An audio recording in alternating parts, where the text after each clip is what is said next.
Арма ардақты әлеумет. Назарларыңызда жаршы ақпарат апталығы. Сіздермен бірге мен Нұрлан Тәшімтегі. Апта ағымындағы айшықты жаңалықтарды айтайын. Жаңа оқу жылы басталғалы білім беру ұйымдарында үлкен қарбалас. Соңғы кездері оқушылар мектепке оралса болдақ, баласын білім ордасына жібермейтін ата-аналар бой көрсететінді шығарды. Олар мектеп формасына үзілді кесілді қарсы шығып, әсіресе қыз балаларына хиджаб кигізіп, түрлі діни атрибуттармен оқуға жібергісі келеді. Ал бұл әрине заңға қайшы келеді. Мектеп стандартына да сай келмейді. Білім және ғылым министрі Асхат Аймағамбетов Қасқажол YouTube арнасында берген сұхбатында осы мәселеге тоқталды. Оның айтуынша талап баршамызға бірдей. Енді бізде зайырлы мемлекет қой. Жалпы зайырлы мемлекет болғаннан кейін діни мәселе, басқа мәселе деп біз бөлмейміз. Жалпы мектептің бүгін қабылдаған талаптары бар. Бізде министрдің бекіткен 26-шы бұйрығы бар. Сондықтан сол бұйрықтың шеңберінде жұмыс істеу керек. Енді зайырлы мемлекет болғаннан кейін біз мектептерге бір осындай барлығымен келіскен мектептің формасымен келеді деген шешім қабылданған 2016 жылы. 7 қыркүйек күні орталық коммуникациялар қызмет алаңында Қазақстан Республикасы Ақпарат және қоғамдық даму министрлігі Дін істері комитетінің төрағасы Ержан Нүкежановтың дін саласындағы жалпы жағдай туралы тақырыбында брифинг өтті. Комитет төрағасы бірінші жартыжылдықта еліміздегі діни ахуалды қамтамасыз ету жұмыстарының нәтижелері мен комитет алдында тұрған міндеттері туралы айтып берді. Кездесуде жергілікті атқарушы органдармен жүргізілген кешенді жұмыстардың нәтижесінде 84 мыңнан астам адам әлеуметтік желілердегі радикалды насихат көздерінен шығарылғандығы, пандемия кезінде интернет кеңістікте діни экстремизмнің алдын алу бойынша жұмыстарды күшейтуге ерекше назар аударып отырғандығы, ағымдағы жылдың бірінші жартыжылдығында ақпараттық кеңістікте 62 мыңнан астам материал әзірленді. Бұл өткен жылмен салыстырғанда 2 есе көп нәтиже екені айтылды. Соңғы жүргізілген әлеуметтік зерттеулердің қорытындысы бойынша дін саласында жүргізіліп отырған мемлекет саясаты қолдауының үлесі 87,6%-ға жетіп отырғандығын атап өтті. Сонымен қатар, Жусан гуманитарлық операциясы аясында террористік белсенді аймақтардан оралған әйелдердің 96%-ы радикалды көзқарасынан бас тартып, қоғамға бейімделуі ведомствоның атқарған жүйелі жұмыстарының маңызды нәтижелерінің бірі екені айтылды.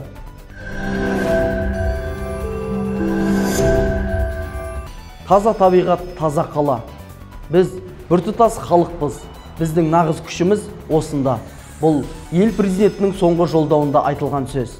Расында, халқымыздың біртұтастығы мен бірлігіміздің әралуандығы бұл мемлекетіміздің алға қойған басты бағытының бірі. Бүгінде азаматтарымыз үшін мәдениет пен тілдерді өзара тоғыстыратын өмірдің шынайы болмысы еліміздің көпұлтты мемлекет болғалы Қызылорда облысындағы өзге дін өкілдерінің өзара ынтымақтастығының нақты көрінісі қалыптасқан.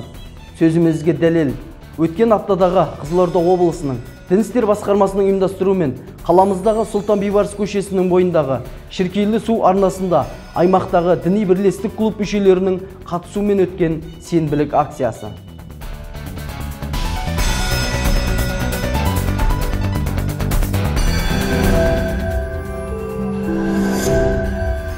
Деструктивті діни ағымдардың жетегіне кететіндердің 88%-ы әлеуметтік желі тікелей әсер етуде. Қазіргі таңда қолға қару алып, соғысу ескірген әдістердің қатарына жатқызылады. Бұрынғыдай ел ішіне сіңіп, үгіт насихат жасаудың да қажет жоқ. Діни радикализм мен экстремизм идеологиясы ғаламтор кеңістігі мен жаһандық ақпараттық коммуникациялық желінің пайдалана отырып, ақпараттық психологиялық әсер ету арқылы қоғам санасына енуде. Социологиялық статистикаға сүйенсек, жастардың 70%-ға жуығы өздерінің алғашқы діни сауаттарын әлеуметтік желі арқылы алатындығы анықталған. Деструктивті діни ағым жетегіне кететіндердің 88%-ына осы әлеуметтік желі тікелей әсер етіп отыр. Қазақстанда орын алған лаңкестік актілерді талдаудың нәтижесі бойынша лаңкестердің 55%-ы 29 жасқа дейінгі жастар, 35%-ы 30-39 жас аралығындағылар болса, ал 10%-ы 40 жастан асқан адамдар екені анықталған.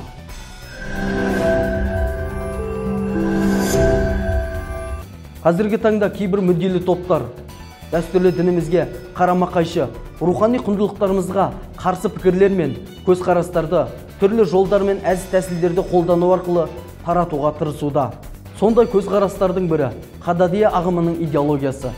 Дін мәселен зерттеу орталығының маманы Сержан Андарбаевтың Қададия идеологиясының қауіптілігі тақырыбындағы мақаласы жергілікті басылым беттерінде жарық көрді. Мақалада Қададия идеологиясы сәләфизмнен бөлініп, жеке діни ағымның ұстанымына айналып кеткені туралы айтылған. Яғни, Қададилер бүкіл ислам әлемі мойындаған діни ғұламаларының кейбірін адасқан, бидғатшы десе, кейбіріне такфир жасап, діннен шығарып жіберген.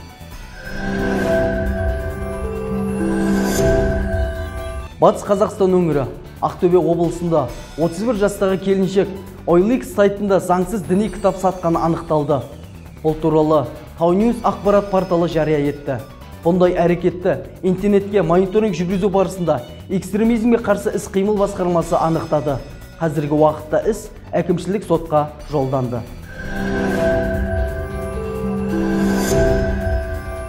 Маңғыстау облысының тұрғыны Назгүл жұмақ іздеймін деп Сириядағы бүліктің ортасына түскен. Ерді ез, қызды күң етіп, таққа таласып барды бүлдірген дінбұзарлардың надандығы адамды ақылынан адастырады дейді. Бағын орай, санасында үміт пен күдігі араласқан келіншек Жусан гуманитарлық операциясы аясында елге оралды. Бүгінде онымен білікті теологтар жұмыс істеуде. Арнамыздың тұрақты көрермендері, жағымды жаңалықтармен қауышайық.